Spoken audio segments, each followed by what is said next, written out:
Hello दोस्तों, स्वागत है आप सभी का केसीसी एजुकेशन चैनल पर। मेरा नाम है कौशल कुमार और आप सभी को पता है ये चल रही है हिस्ट्री की सीरीज। जी हाँ दोस्तों, लास्ट टाइम हमने आपको बताया था मौर्य वंश से रिलेटेड सम्राट अशोक के बारे में कि सम्राट अशोक के द्वारा किस प्रकार से अभिलेखों का जो लेखन किया गया उसकी क्या पद्धति थी, वो कितनी भाषाओं में लिखे गए और उन्हीं अभिलेखों को कितनी कैटेगरी में डिवाइड किया। हमने प्रमुख शिलालेख के बारे में बता दिया था। आज आपको अशोक से संबंधित प्रमुख स्तंभ लेखों के बारे में और प्रमुख गुहा लेख के बारे में हम बताने वाले हैं। स्तंभ लेख का मतलब मैंने पहले भी बताया था कि कुछ पिलर्स पे उन्होंने कुछ चीजें लिखवाई थी, जो जनता को मैसेज दिए जा रहे थे वो लिखवाए थे। और गुहा लेख का मतलब है कि कुछ गुफाओं में भी उन्होंने धम्म के प्रचार के लिए या बुद्ध की जो शिक्षाएं थी उनका प्रचार प्रसार करने के लिए कुछ जो लेख थे वो लिखवाए। तो आज उनके बारे में समझेंगे। साथ ही मौर्य वंश का जो हमारा सामाजिक स्ट्रक्चर था या फिर आपका राजनीतिक स्ट्रक्चर क्या था उसका, या फिर उसकी अर्थव्यवस्था कैसी थी, तो ये सारी चीजों को समझेंगे। साथ में ये भी जानेंगे कि इतना बड़ा साम्राज्य आखिर या और मौर्य वंश जो इतना बड़ा एक तरीके से इतने दिग्गज लोग इसमें थे, महावीर लोग थे, वो लोगों का कैसे पतन हुआ और किस प्रकार से हमारे मौर्य वंश का पतन हुआ, तो ये सारी चीजें समझेंगे। तो चलिए स्टार्ट करते हैं। आपका सबसे पहले अशोक के प्रमुख स्तंभ। तो अशोक के प्रमुख 7 स्तंभ हैं या कुल 7 स्तंभ हैं जो हमारे ब्राह्मी भाषा में लिखे गए हैं। तो ध्यान रखिएगा, अशोक के जो स्तंभ हैं वो किस भाषा में लिखे गए हैं, वो हमारे ब्राह्मी भाषा में लिखे गए हैं। और ये 7 हैं हमारे, एक एक करके इनके सारे के सारे हम बताते हैं, क्योंकि इन स्तंभों के नाम और इनसे रिलेटेड प्लेस यानी कि जगह कौन से स्थान पर ये प्राप्त हुए हैं या वर्तमान में ये कौन से स्थान पर हैं, ये पूरा का पूरा क्वेश्चंस इस टाइप से पूछे जाते हैं। तो चलिए, पहला हमारा जो स्तंभ का नाम है वह है हमारा क्या, प्रयाग स्तंभ लेख। जी हाँ, प्रयाग स्तंभ लेख क्या है, तो ध्यान रखिएगा ये एक स्तंभ लेख है। स्तंभ पे लिखवाया हुआ कुछ मैसेज है अशोक के द्वारा, जो कि प्रयाग के अंतर्गत या फिर इलाहाबाद, प्रयागराज या फिर इलाहाबाद के अंदर स्थित है ये। लेकिन पहले ये कौशाम्बी के अंदर था, परंतु जब अकबर, जी हाँ अकबर, आपको पता है जब अकबर का शासनकाल आया तो ये जो अकबर हैं ये इसको इलाहाबाद में लेके आए और इलाहाबाद में इन्होंने इसको स्थापित कर दिया। चलिए आगे बात करते हैं दूसरे स्तंभ लेख के बारे में। तो दूसरे स्तंभ लेख का नाम है आपका क्या, दिल्ली टोपरा स्तंभ। तो जो दिल्ली टोपरा स्तंभ है वो कौन लेके आया था, फिरोज शाह तुगलक लेके आए थे इसको। और कहां स्थापित करवाया था, दिल्ली में स्थापित करवाया था इसको। दिल्ली के अंदर एक और स्तंभ है हमारा जिसको हम कहते हैं दिल्ली मेरठ स्तंभ। ये मेरठ से लाया गया था, ये भी हमारा फिरोज शाह तुगलक के द्वारा लाया गया था और दिल्ली में इसको स्थापित किया गया था। तो ध्यान रखिएगा। एक है आप हमारा क्या, रामपुरवा स्तंभ। रामपुरवा जो स्तंभ है ये चंपारण के अंदर है। चंपारण कहां पर है, तो ये बिहार में है आपका। आगे अगर बात करें तो इसकी खोज यानी कि रामपुरवा जो स्तंभ लेख है इसकी खोज 1872 में हुई। किसने करी, हमारे कार्लायल ने करी थी, ठीक है ना। तो प्लीज इसको नाम को याद आपको रखना है। अगला बात करें हमारा 5वां स्तंभ, तो इसका नाम है हमारा क्या, लोरिया नंदगढ़ स्तंभ। तो लोरिया नंदगढ़ स्तंभ हमारा कहां पर है, चंपारण, और ये भी हमारा बिहार के अंदर है। और इस पे मुख्य रूप से इसकी विशेषता ये है कि यहां पर मोर का चित्र बना हुआ है। अगर हम छठे स्तंभ लेख की बात करें तो इसका नाम है लोरिया अरेराज। ध्यान रखिए दोनों साथ साथ में है, तो ये भी हमारा चंपारण में है, बिहार में स्थित है। अब नोट पॉइंट करने वाली बात यह है कि जो गुहा लेख हैं वो प्रमुख रूप से गुहालेख 3 हैं, यानी कि 3 गुफाएं मिली हैं। कहां पर, बिहार के गया क्षेत्र में। और उसका नाम हमारा क्या है, गुफाओं का नाम, उस गुफा को हमारा क्या कहते हैं, बराबर। ध्यान रखिएगा, बराबर गुफा कहते हैं। तो ये 3 गुफाएं हैं। बराबर कितनी गुफाएं, 3 गुफाएं। इनमें भी कुछ लिखे हुए आलेख मिले हैं जिनको क्या कहा गया है, गुहालेख कहा गया है। तो आई होप आपको ये स्तंभ लेख और गुहालेख क्लियर हुए होंगे। अब बात कर लेते हैं आपका क्या, मौर्य साम्राज्य के समय में मौर्यकालीन अर्थव्यवस्था के बारे में बात कर लेते हैं कि आखिर मौर्य साम्राज्य में वहां की अर्थव्यवस्था, वहां का व्यवसाय किस प्रकार का था। तो देखिए सबसे पहले हमारा क्या कि वहां का मुख्य व्यवसाय क्या था, कृषि थी, साथ ही वहां पर लोग पशुपालन भी करते थे, व्यापार भी करते थे और औद्योगिक कार्य भी करते थे।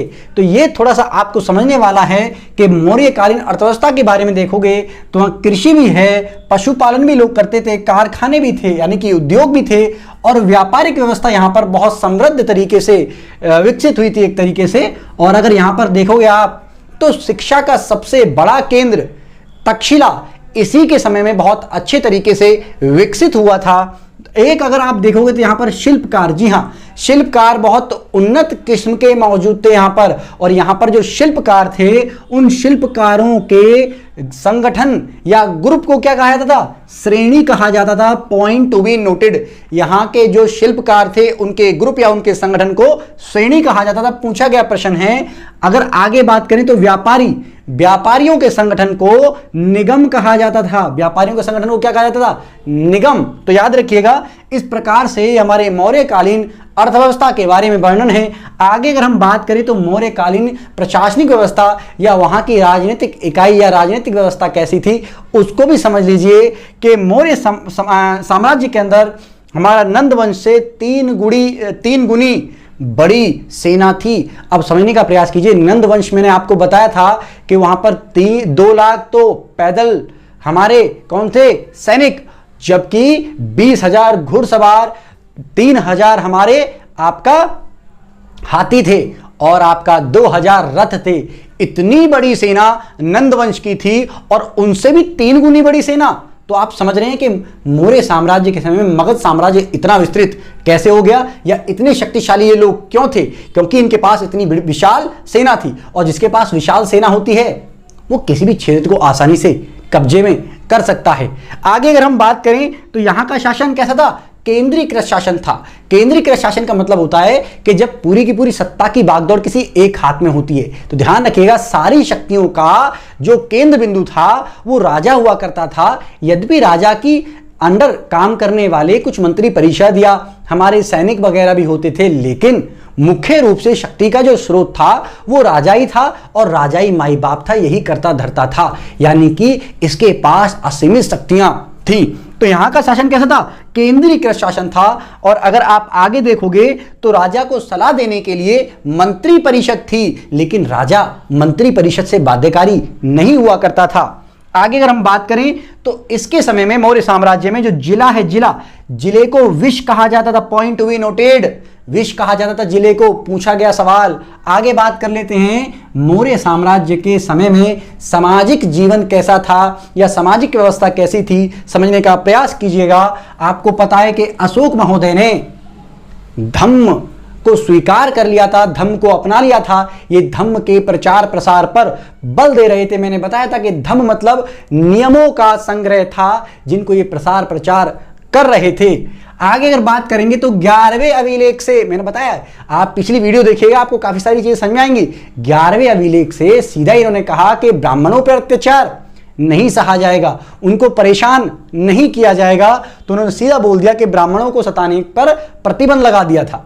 इसका मतलब यहां पर यह पता चलता है कि ब्राह्मण मतलब, तो यहां पर कहीं ना कहीं वर्ण व्यवस्था के भी साक्ष्य प्राप्त हो रहे हैं। जाति व्यवस्था और वर्ण व्यवस्था भी यहां पर रही होगी। आगे अगर हम बात करें तो पशु बलि, जी हां, पशु बलि पर भी इन्होंने प्रतिबंध लगा दिया। किसने? अशोक ने। इसके बाद अगर आप देखोगे तो पत्थर के कुशल कारीगर थे। पत्थर के कुशल कारीगर यानी कितने उन्नत कारीगर थे जिनकी तारीफ की जाए, है ना, इतने उन्नत कारीगर थे। इसका मतलब यहां पर अलग अलग कार्य करने वाले जो श्रमिक थे या जो कामगार थे वो उन्नत किस्म के थे और अलग अलग कैटेगरी के हैं। इसका मतलब यहां पर श्रम विभाजन भी मौजूद था। तो ध्यान रखिए यहां पर क्या था? श्रम विभाजन भी मौजूद था। कोई लोहार था, कोई बढ़ई था, कोई सुनार था और ऐसे ही करके कोई कुम्हार था, बर्तन बनाने वाला। तो इस तरीके से यहां पर हम ये देख सकते हैं कि श्रम विभाजन भी रहा था। वर्ण व्यवस्था हमारी मौजूद थी। साथ ही अगर आप देखोगे तो मध्य प्रदेश में अशोक का सबसे बड़ा स्तूप, सांची का स्तूप, पूछा गया सवाल, सबसे बड़ा स्तूप सांची का स्तूप कहां पर है? मध्य प्रदेश। तो सबसे बड़ा स्तूप यहां पर हमारा स्थापित है। और ऐसे ही आपका यूपी के सारनाथ में अशोक स्तंभ, कौन सा अशोक स्तंभ? जिसमें 4 शेर लगे हुए हैं। यही अशोक स्तंभ बाद में हमारे राष्ट्रीय प्रतीक के रूप में भी स्वीकार किया गया है। चलिए आगे बात कर लेते हैं कि इतना बड़ा साम्राज्य होने के बाद, जिसकी इतनी अच्छी अर्थव्यवस्था थी, प्रशासनिक व्यवस्था इतनी बढ़िया है, सामाजिक स्ट्रक्चर इतना बढ़िया है, तो आखिर इसका पतन कैसे हो गया?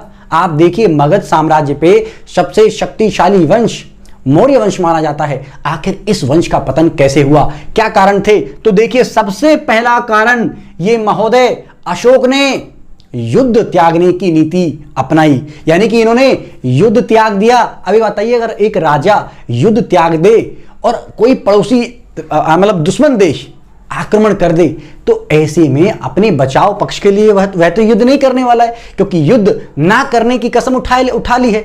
ऐसे में आप बताइए कि क्या वह आक्रमण करके हमारे क्षेत्र पर कब्जा करेगा कि नहीं करेगा? कर लेगा, जाहिर सी बात है। इसीलिए मौर्य साम्राज्य के पतन का सबसे बड़ा कारण माना जाता है अशोक के द्वारा युद्ध नीति का त्याग, कि उन्होंने युद्ध को त्याग दिया। दूसरा, हमारा आर्थिक संकट। एक बताइए, जब युद्ध को त्याग दिया जाएगा तो क्या सैनिकों की आवश्यकता पड़ेगी? और जब सैनिकों की आवश्यकता नहीं पड़ेगी तो सैनिकों की संख्या कम की जाएगी। सैनिकों की संख्या कम करी तो कहीं ना कहीं वह बेरोजगार होंगे, और बेरोजगार होंगे तो किसी ना किसी काम में तो लगेंगे। तो कृषि क्षेत्र में गए और कृषि क्षेत्र पर दबाव बढ़ा, उत्पादकता कम हुई, और ऐसे में बेरोजगारी बढ़ी, गरीबी बढ़ी, और इसीलिए अर्थव्यवस्था यहाँ की संकट में आ गई। और आगे व्यापार भी कम होने लगा, क्योंकि इन्होंने व्यापार की ओर कम ध्यान दिया, जबकि धम्म के प्रचार प्रसार पर अधिक जोर दिया। इसीलिए यहां पर व्यापारिक जो मतलब एक क्षेत्र है उसमें भी आपको गिरावट देखने को मिलेगी। इनके जो उत्तराधिकारी हैं वो अयोग्य थे, यानी कि अशोक के बाद जितने भी इनके उत्तराधिकारी आए वो अयोग्य थे, यानी कि इतने बड़े साम्राज्य को संभाल नहीं पाए, और भोग विलासी प्रकृति के व्यक्ति थे। ऐसे में जब ये संभाल नहीं पाएंगे पूरे के पूरे शासन को, तो जाहिर सी बात है कि इस वंश का पतन तो निश्चित है। आगे अगर हम बात करें तो प्रशासनिक अधिकारियों में भ्रष्टाचार। जब ये सब अधिकारियों ने देखा तो सब अपनी अपनी जेब करने लगे, जेब मतलब सब पैसा अपनी अपनी पॉकेट में भरने लगे और भ्रष्टाचारी हो गए। साथ ये राजा के विरोधी हो गए, इनका सहयोग नहीं कर रहे हैं। क्यों? क्योंकि उन्होंने युद्ध नीति त्याग दी है। जब युद्ध नहीं करोगे तो हमारी सुरक्षा कौन करेगा? ऐसे उनके मन में विचार आ रहे हैं। और साथ ही अब इनको लगने लगा कि ये काम चलाने वाला मामला है नहीं, और अब उनके अंदर भी सत्ता का लालच आने लगा और वह विद्रोह पर उतर आए। इस प्रकार से षड्यंत्र होंगे इनके प्रति और हमारा मौर्य वंश समाप्त हो जाएगा। आई होप आपको मौर्य वंश क्या है, कैसे इसका विकास हुआ और कैसे इसका पतन हुआ, ये सारी चीजें क्लियर हुई होंगी। तो हम अभी तक आपको 4 वंश करा दिए हमने आपको। एक बार इन चारों वंशों का रिवीजन प्लीज वीडियो के माध्यम से आप कर लें, वीडियो को अगेन देख लें, ताकि हम कल आपको जब अगला वंश स्टार्ट करवाएं 5वां वंश, तो आपको चीजें क्लियर हों। और इसमें केवल हमको कितने, भाई मगध साम्राज्य में हमको टोटल 7 वंश करने हैं, जिसमें हम आपके 4 वंश खत्म करा चुके हैं। अब केवल 3 वंश आपके कराने रह गए हैं। तो चलिए मिलते हैं आपको नेक्स्ट वीडियो में, तब तक के लिए थैंक यू। जय हिंद, जय भारत।